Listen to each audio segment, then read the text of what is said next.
একই কাকা একই ঠিক আমাকে মারছেন কেন?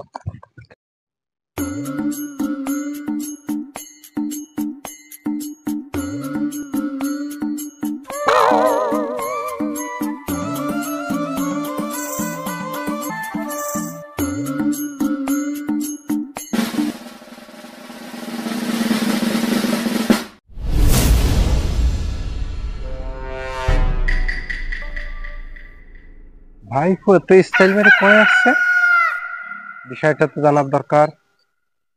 গাবলা আছে।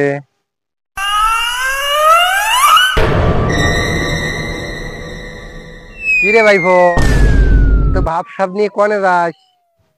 হ্যাঁ এই তো কাকা, একটু চম্পাদের বাড়ি যাব। চম্পাকে বাড়ি? তোর কি চম্পার সাথে তোর কিসের সম্পর্ক? হয়েছে কি কাকা, চম্পার আজকে দেখতে আসবে, এখন একজন গ্রামী হিসেবে তো একটু উপস্থিত থাকতে হবে, বুঝতে পারছেন, তাই আর কি।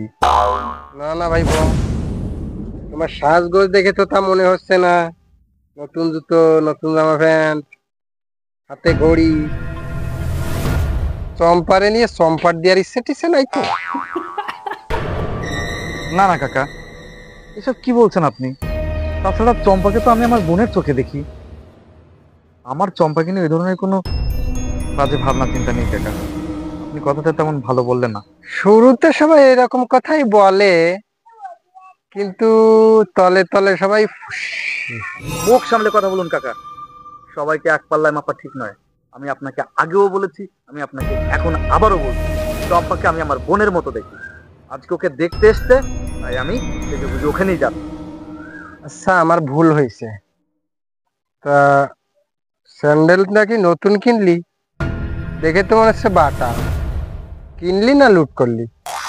ছি ছি কাকা, আপনি এসব কি বলেন? আমি নতুন কিনলাম, 500 টাকা নিয়েছে। কি, তুই তো এক নম্বরের দেশের দ্রোহী রে। বাটা কোম্পানির স্যান্ডেল কিনেছিস? তোরে তুই তো দেশের দ্রোহী রে। একই কাকা, একই একই আমার সাথে অদ্ভুত আচরণ করুন। একই আমাকে মারছেন কেন? আমাকে মারছেন কেন? একই কাকা একই ঠিক আমাকে মারছেন কেন? একই, মারছেন কেন? ওঠ, ওঠ, এই, তুই জানিস না বাটা কোন দেশের? জানিস না? এই বাটা কোন কোম্পানি জানিস না তুই? তুই তো দেশের দ্রোহী। তোর তো এই দেশেই থাকতে দেবো না, তোর তো এই দেশেই থাকতে দেবো না। এই, তুই বাটা কোম্পানির স্যান্ডেল ব্যবহার করিস, জানিস না তুই বাটা কোম্পানি? হ্যাঁ, হ্যাঁ, বাটা বয়কট করা হয়েছে বাংলাদেশ থেকে। বলে বলিস